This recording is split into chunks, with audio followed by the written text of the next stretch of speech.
Nobody warns you that the most dangerous manipulation rarely sounds aggressive. It sounds polite, friendly, normal. A simple question asked at the perfect moment can change the entire direction of a conversation without you noticing it happening. And by the time you realize what was actually taken from you, your boundaries, your confidence, your trust, your position, the answer already left your mouth. That is how intelligent manipulation works. Not through force, through permission. Most people think manipulation looks obvious. They imagine pressure, threats, intimidation, control. But the individuals who truly understand human behavior operate differently. They hide extraction inside ordinary conversation, inside emotional tone, inside harmless-sounding questions designed to make resistance feel uncomfortable. And almost everybody falls for them automatically. Not because they are weak, because they were trained to answer before thinking. This is why Machiavelli spent so much time studying conversation itself. He understood that power rarely moves dramatically between people. Usually it shifts quietly through small moments where somebody reacts emotionally instead of strategically. One careless answer can create obligation. One emotional response can expose weakness. One moment of automatic trust can remove every defense you had. In this video, you will understand the 5 questions that silently give people control over your decisions, emotions, boundaries, and judgment without you realizing it. Once you hear these questions correctly, conversations stop sounding innocent the way they used to. And after that happens, you can never listen to people the same way again. First, the retroactive permission trap. Some questions are not designed to ask for permission. They are designed to erase your ability to refuse. That is why the most manipulative people rarely pressure you before they act. They wait until the decision is already finished, the commitment already made, the boundary already crossed. Then they look at you casually and ask a question that sounds harmless. You're okay with that, right? You don't mind, do you? That's fine with you, isn't it? The wording sounds soft, but the structure underneath it is aggressive. Because the action already happened before the conversation even started. The person already volunteered your time, already changed the plan, already involved your name, already crossed the line. Now, they are not searching for approval. They are searching for compliance after the fact. Most people fail this trap immediately because they were conditioned to avoid social tension. The moment disagreement feels uncomfortable, they surrender automatically just to keep the interaction smooth. So instead of saying what they actually feel, they smile, nod, and absorb the violation silently. That response teaches people something dangerous about you. It teaches them that your boundaries can be negotiated backward. Once someone realizes they can act first and receive permission later, the behavior grows larger every time. The disrespect becomes more expensive. The intrusion becomes more invasive. Eventually, your own life starts getting arranged by people who learned you rarely interrupt pressure once it appears. That is why strategic individuals treat these questions differently. They slow the moment down. They recognize the hidden mechanism underneath the wording. The real purpose is not conversation. The real purpose is emotional pressure.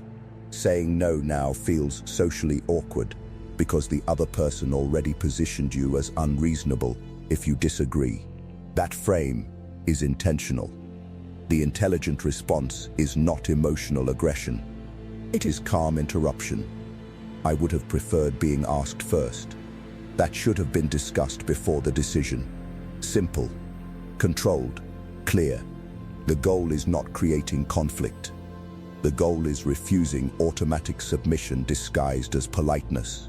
Most people never notice how many times this pattern controls their daily life. Family uses it. Friends use it. Co-workers use it. Relationships use it constantly because human beings naturally push against boundaries that remain undefended. Once you stop rewarding retroactive permission, people begin approaching you differently. The dynamic changes subtly. Instead of informing you after the choice, they start checking with you beforehand. because your agreement stopped being guaranteed. That shift matters psychologically. Your approval becomes valuable the moment it stops being automatic. And the people who become irritated after you finally pause before agreeing reveal something important immediately. They were never depending on communication. They were depending on your predictability. The dangerous part is not the question itself. The dangerous part is how many years people lose before realizing they were never actually being consulted at all. Second, the honesty disguise. Very few phrases lower human defenses faster than this one. Can I be honest with you? Almost everybody says yes automatically. That reaction happens because the question sounds morally clean. Refusing honesty feels rude. Refusing truth feels immature. So the other person gains permission before they even reveal what they actually want to say. That permission changes the entire psychological frame. Now whatever comes next arrives protected by the label of honesty. Even if the words themselves are destructive, manipulative, jealous, discouraging, or emotionally loaded, the phrase works like armor. Once the conversation gets wrapped inside truth, challenging it suddenly makes you look defensive instead of thoughtful. That is why this tactic works so well. Most people never stop to examine the pattern behind it. Think carefully about what usually follows those words. Rarely encouragement, rarely strength, usually criticism, doubt, discouragement. I don't think you're capable of that. You're probably making the wrong decision. This is never going to work. The attack arrives disguised as sincerity. And because permission was requested first, the speaker protects themselves from consequences. They can always retreat behind the same shield. I was just being honest. That sentence has protected more insecurity, jealousy, and projection than most people realize. A sharper mind notices something important. Genuine honesty rarely announces itself dramatically beforehand. People who sincerely care about you usually speak directly, because their focus stays on helping, not emotionally preparing the stage first. The individuals who need a long runway before speaking often understand that what they are about to say will create emotional resistance naturally. That is why they request emotional access before delivering the strike. The phrase itself becomes the manipulation. Intelligent people do not surrender to the frame automatically anymore. Instead of instantly agreeing, they pause. Depends what you mean. You can say whatever you want. Go ahead. Notice how different those responses feel psychologically. The conversation suddenly loses its protective armor, because honesty is no longer being treated like sacred authority. Now the words must survive based on their actual value, instead of the emotional disguise surrounding them. That changes the interaction immediately. Many people become uncomfortable once the automatic permission disappears, because they were relying on the emotional setup more than the message itself. This awareness transforms conversations permanently. You stop confusing confidence with truth. You stop accepting criticism simply because somebody packaged it inside moral language. You begin examining intention, emotional tone, timing, and motive, instead of reacting to labels automatically. That shift creates protection, not paranoia, because some people speak to strengthen you. Others speak to transfer their fear, insecurity, resentment, or limitation into your mind while calling it honesty. And the difference between those two voices changes the direction of entire lives. Comment aware now, and subscribe if you've started noticing the manipulation hidden inside ordinary conversations. Third, the decision transfer. Why smart people never carry another person's risk. One of the most dangerous traps sounds flattering at first. What would you do if you were me? The question feels respectful because someone appears to trust your judgment deeply. They bring you their relationship problem, business decision, career move, family conflict, or personal crisis, then position you as the voice capable of guiding them correctly. Most people answer immediately. That is the mistake. The moment you prescribe a decision for somebody else's life, part of the emotional responsibility quietly transfers onto you. Now your name becomes attached to consequences you do not control. If the outcome succeeds, people rarely remember your role for long. But if the situation collapses, memory suddenly becomes perfect. You told me this was the right move. That sentence has destroyed friendships, partnerships, and trust repeatedly, because advice creates invisible fingerprints. Once your fingerprints land on another person's decision, the emotional aftermath can easily return searching for somebody else to blame. The dangerous part is that many people asking this question already know what they want to do internally. They are not searching for clarity. They are searching for shared liability. If everything fails later, they no longer carry the psychological weight alone, because your recommendation became part of the story. That is why disciplined thinkers approach these situations differently. They guide reflection instead of prescribing action. What direction are you leaning toward already? What outcome matters most to you? What risk are you actually willing to accept? Notice the difference. The responsibility stays with the person living the consequences. This protects both people. The other individual keeps ownership over their life instead of outsourcing difficult choices emotionally. Meanwhile, you avoid becoming psychologically trapped inside consequences that never belonged to you originally. Most individuals do not understand this, because helping feels morally correct. Giving direct answers feels useful, but emotional usefulness and strategic wisdom are rarely identical. A calmer mind understands that adults must carry the weight of their own choices completely. Support is healthy. Guidance is healthy. Questions are healthy. But handing someone a final answer often creates hidden attachment between you and their future disappointment. Once this realization becomes clear, conversations change permanently. You stop becoming emotionally responsible for everybody else's direction. You stop carrying guilt for outcomes outside your control. And something else becomes visible too. The people who become frustrated when you refuse making their decisions for them usually never wanted wisdom in the first place. They wanted insurance. Because if things collapsed later, they needed another name standing beside theirs in the wreckage. A strategic mind refuses that role quietly, not because it lacks compassion, because it understands how easily emotional responsibility becomes manipulation when another person wants relief from consequences they were always supposed to own themselves. Fourth, the source hunt. The moment somebody asks, "Who told you that?" the conversation stops being about truth. It becomes about containment. Most people fail to notice the shift because the question sounds reasonable emotionally. You confront someone about a lie, betrayal, manipulation, hidden conversation, or behavior they hoped would never reach you. Instead of dealing with what they actually did, they instantly redirect attention somewhere else. Who said that? Where did you hear it? Who told you? Watch carefully what disappears the second those words appear. The original issue. Suddenly you are no longer discussing the betrayal itself. Now the pressure moves toward your source. You begin defending how you found out, explaining conversations, protecting your reasons for knowing. And before you notice it, the guilty person quietly escapes the center of the discussion completely. That reversal is strategic. Manipulative individuals understand something most people never recognize.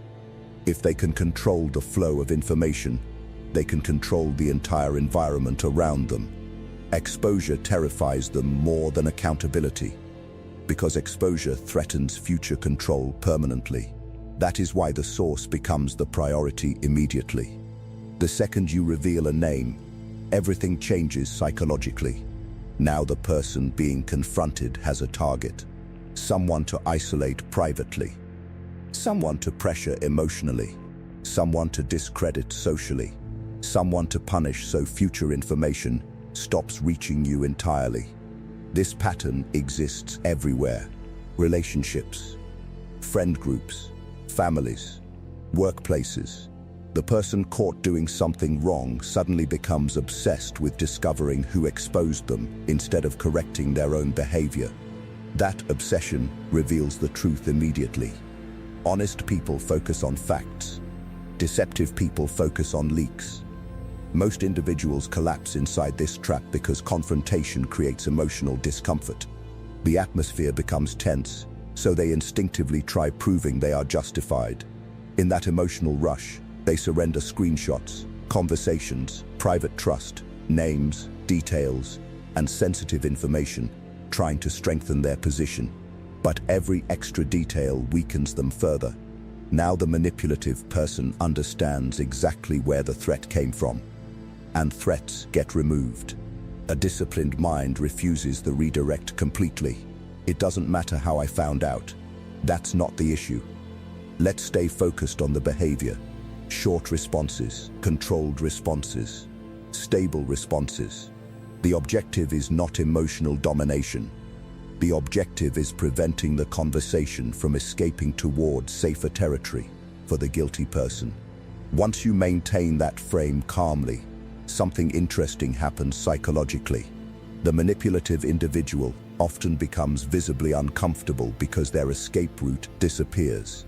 They are forced back toward the thing they were trying hardest to avoid, their own actions. That moment exposes more than most people realize.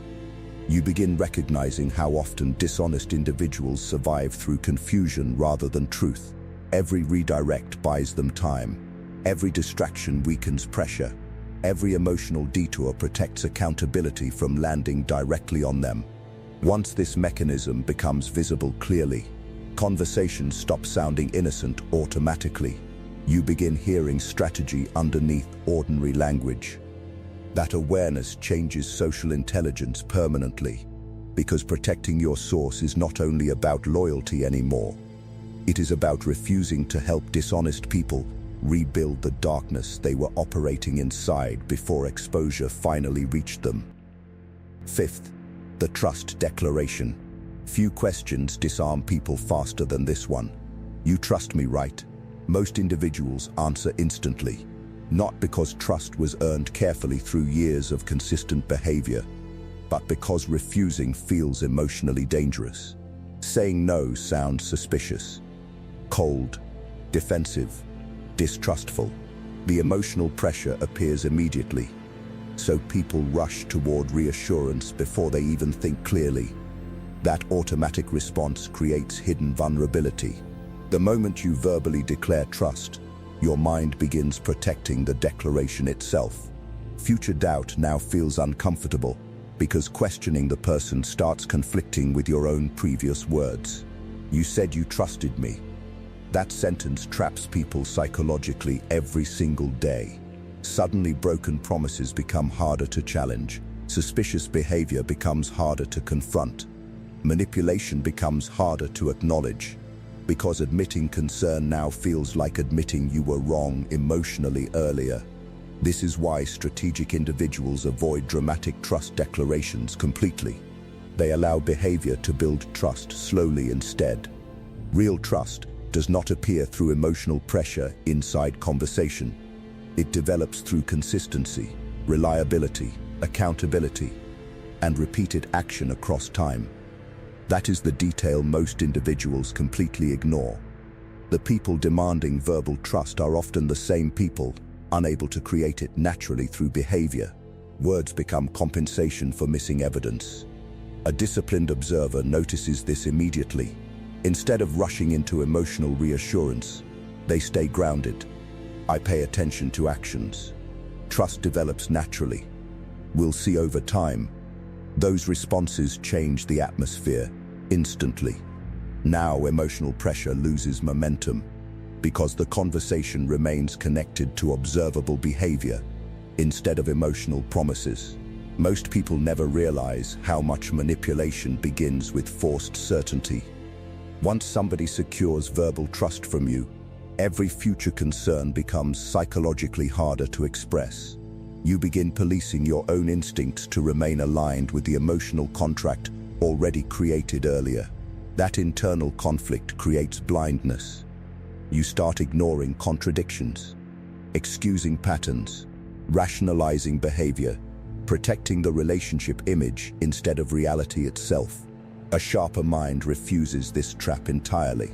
It understands trust must remain flexible enough to respond to changing behavior. If someone becomes dishonest, manipulative, unstable, or inconsistent, your perception must adapt instead of remaining frozen because of emotional declarations made months earlier. This realization transforms relationships permanently. You stop feeling guilty for observing carefully. You stop rushing into emotional loyalty before evidence exists. You stop confusing reassurance with genuine connection. Eventually, another pattern becomes impossible to ignore. The safest people rarely force trust conversations. Their consistency already speaks loudly enough. Meanwhile, the individuals demanding emotional certainty often reveal something important accidentally. They are not asking for trust. They are asking for advanced protection before their behavior receives serious examination later. Most people never realize how much control they surrender through ordinary conversation, not because somebody forced them, because they answered automatically. A single question can make you defend things you never chose, trust people who never earned it, carry responsibility that was never yours, or expose information that should have stayed protected. And the dangerous part is that these moments rarely feel manipulative while they are happening. They feel normal. That is why awareness changes everything psychologically.